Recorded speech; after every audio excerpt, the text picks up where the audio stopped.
Hey guys, welcome to Plant Today with Amy Ray. Today I'm going to be starting on a new flower bed in my backyard. So it's right behind me and I really want this entire area to be filled with more tropicals and natives that look like tropicals. And so it's really a spot that you can see from my back porch. It's kind of like direct line of sight. And so I have been needing to get this area situated for some time, and let me show you. Okay, so let me back up here. So here's the pool, and we got that backland cleared about 10 feet. So previously, like, all the brambles and stuff were up against the fence, so now there's some clear land, and we had sprinklers that kind of stopped right here, and then we had more that kind of did this grass. We're dealing with some drainage issues right here, so this grass isn't coming back as quickly as the rest, but that's besides the point. So back here, I used to have a few pots and things, but this area didn't get water. So originally I had thought the grass would just keep growing and the weather would kind of just keep the grass growing without sprinklers over there, but that is not the case. It kept dying, all the grass here. The weather is keeping the grass kind of here wet, but things that we planted here just weren't doing well. So I needed to get sprinklers. So the guy came this morning and I went ahead and just used an old extension cord to kind of map out a roundabout where I wanted the flower bed extended. And I want to come all the way out past this tree because I want to plant some things kind of around this palm tree. And all this, I just want it to be full, you know. And then this is kind of a main area that we see from the back porch, and even inside the house when you look out the windows, your eye kind of stops here too. So the main issue with this spot is it doesn't get a ton of sun. It is about 2:30 right now and the sun is right there, but this tree is currently shading it, and when the sun's over there, it is kind of shaded this way. Now granted, as the summer progresses, the sun moves more this way, so it kind of depends on the time of year on how much sun it gets, but overall I would call it a part sun location, even in the summer, sometimes just shade in the winter. So the things I put here are going to be a little bit experimental as far as seeing how they do. So the guys came and put the sprinkler, so they had to dig up all this. They put another sprinkler here and one here. And these are kind of 360 sprinklers, so not only do they get all this, they also are going to water this grass by my feet, which is great. So currently, I need to get rid of my trash pots that I have here. Well, this one's not a trash pot. It's got some gorgeous purple shamrock in it. Isn't that pretty? That comes back every year. I do nothing to it. I never come water it hardly. It's so pretty. So I need to get that moved somewhere. I have some in the ground over here that's doing really nicely, so I'm probably just going to move all of that into the ground because I put some of it in the ground here, and again, it just takes off and it comes back no problem after the freeze. So I think that's what I'm going to do. I'll just put it in the ground, probably up front here close to the edge of the flower bed. So my plan is to do lots more alocasia, colocasia, get that going in here. Banana plants. Banana plants I think will still do fine in the shady area. They may not get as big as they would in the sun, but that's perfectly fine with me. I have cannas over here that, now this area does get a little bit more sun because this pine tree shades this spot more, but I'm thinking I could still get away with putting some cannas right here. especially if I use some like this. Like, I don't even care if that flowers. You know, like, it could just be the leaves. I couldn't care less. And these are huge this year. Like, huge. Look at this. So pretty. So I have that variety of canna, and then I have these that also don't really care if you flower because you're gorgeous. And I also have the Cleopatra, which, once again, foliage. Gorge. I did consider putting another Japanese maple because, my gosh, they're just, like, this time of year is when it's just leafing out to its red, pink. Just so pretty. So I might do another one of these, but they're expensive. They're like $100 minimum for a small one. I am considering moving this butterfly bush like right here potentially, because it can kind of get big. And then I'm just gonna have fun figuring out what else I'm gonna put back here. Definitely that Hope Philodendron I'm gonna put in the ground right there, because that spot will stay pretty shady, and those do pretty good. I do think I'm gonna put this alocasia kind of right in the middle, because that one gets like 7 foot tall. So that's gonna be kind of a statement piece right there. And then I have a few more colocaceas ready to go, ready to be planted. Let's see what we got over here. So I recently bought this one at Home Depot. Really pretty. This one's called, oh, this is the Black Beauty. So it will actually be mostly fully black when it's fully grown and matured. Oh, I do think I'm gonna put this, what are these called? Wait for it. Aurelia, yeah, Japanese Aurelia. They're shade plant. But I might end up putting that in a pot because I have to look it up, but I lost like 2 Aurelias to freezes. So I need to look up if they would do okay in the ground or not. And then I'm gonna put these shrimp plants. They do well in part sun to shady locations. So these shrimp plants will definitely go over there.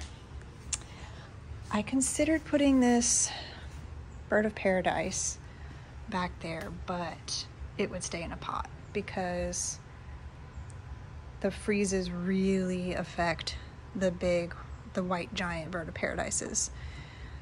I've lost one and then protected a couple of them well enough to not completely lose them, but they lose all their leaves and like you're starting from scratch, and that just feels so sad and wrong.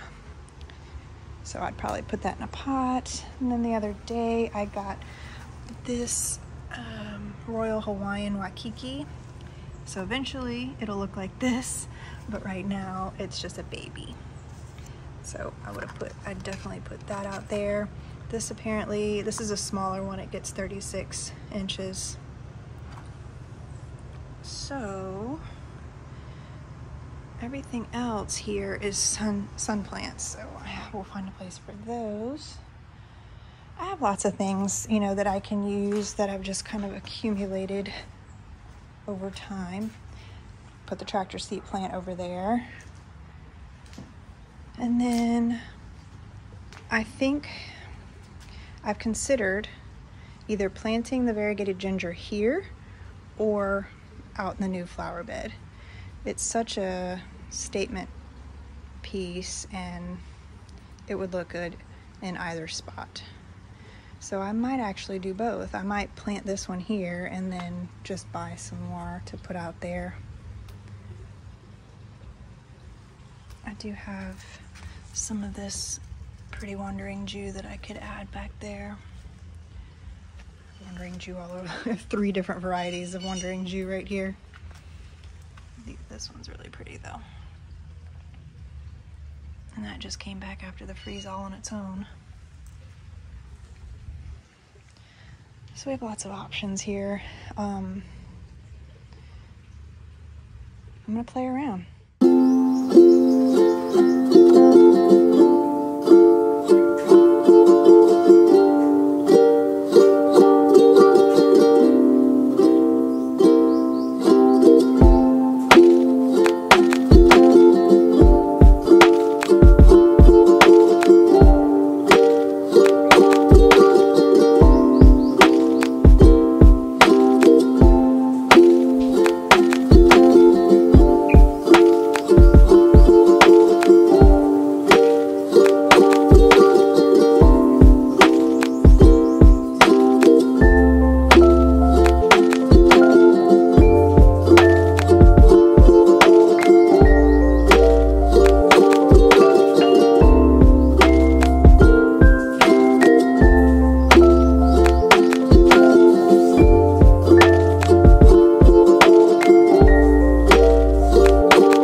Planting my new Stingray Alocasia in this hole right here and my new little tropical bed area in the back. But I wanted to point out something as I was doing this.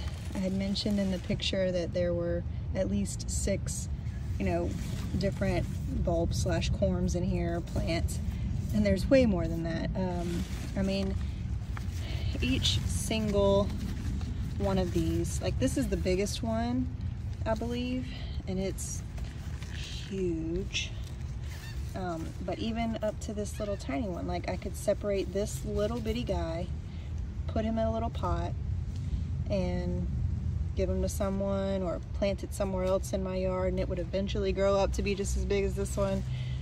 But I could plant the whole thing in the hole, and I'll plant most of it right there, but I am going to separate some of them because from my colocation alocasia video years ago, that was what I did with my the big black ones that I had, the diamond heads.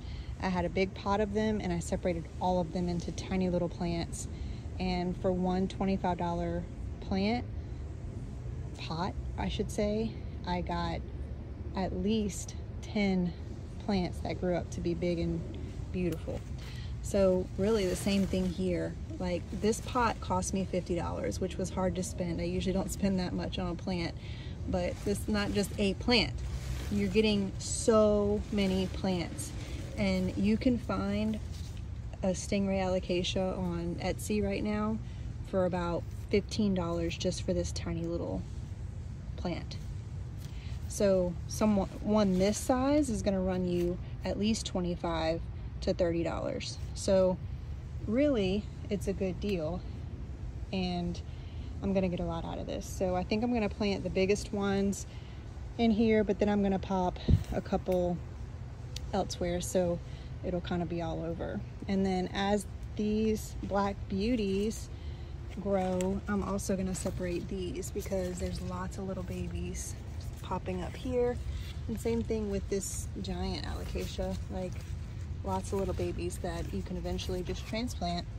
And that's how I pretty much have gotten all of these plants over time Like these were all from one big mama, and I just cut them out and plant them up. Same thing for bananas, they make little pups. You're just constantly adding. Cannas, my goodness, these are all from other ones. Cannas go crazy, so you gotta be careful with those, but if you want lots of plants to either have in your own yard or give away, just do this.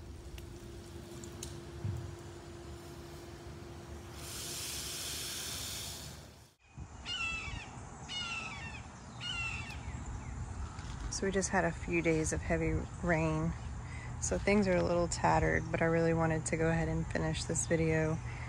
So things aren't quite as in bloom as usual.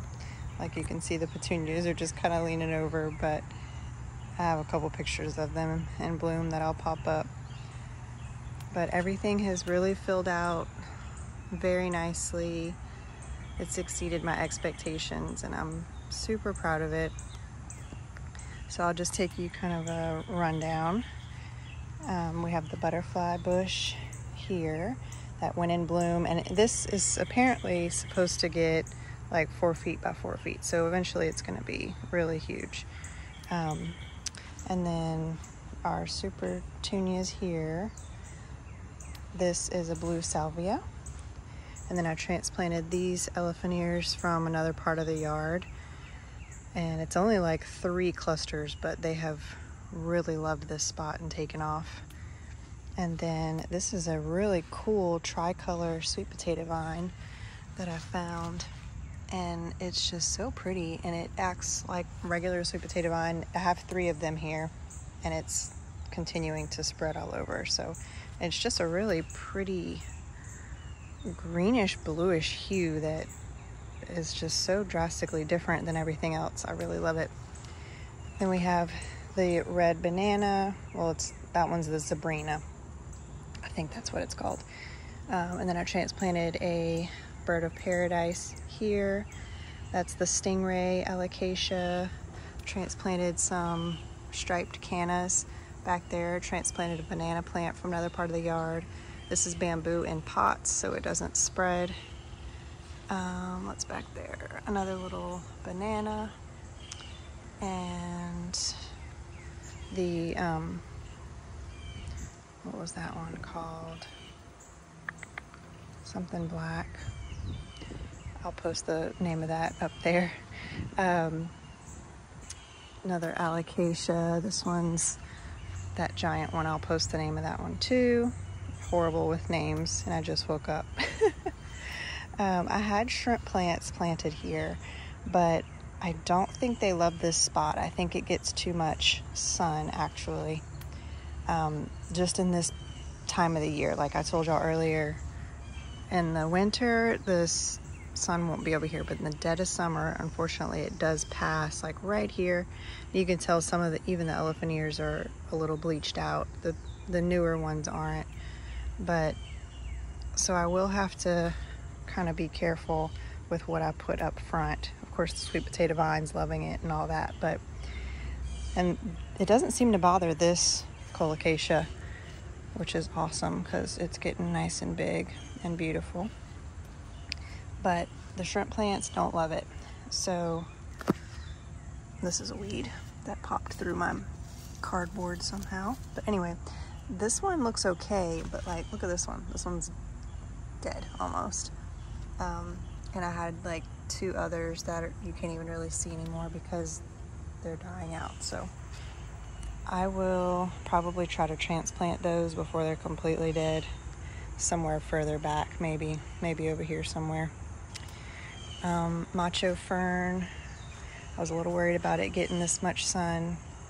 I think it is a little neoned out, but it's doing okay.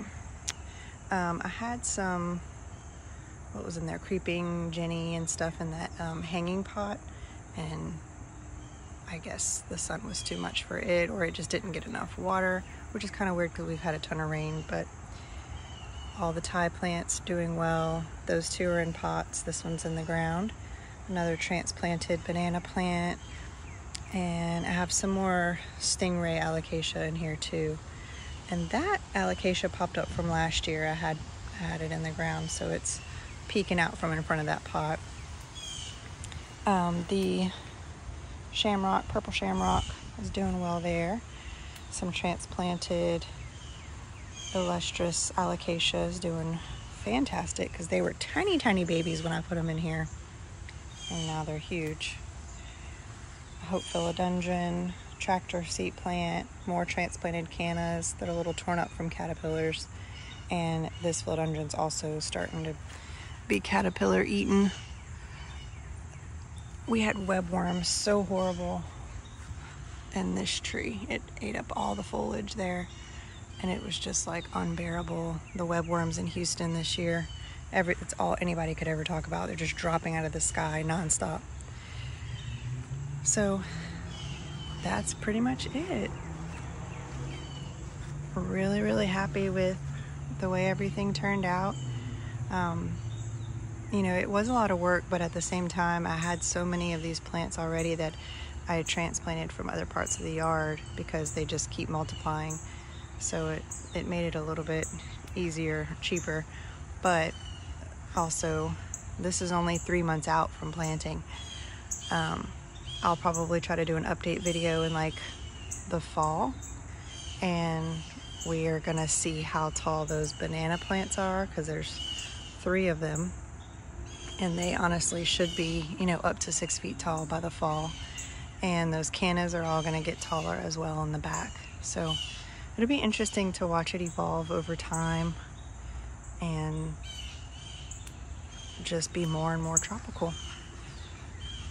So I hope this inspires you guys to go plant today.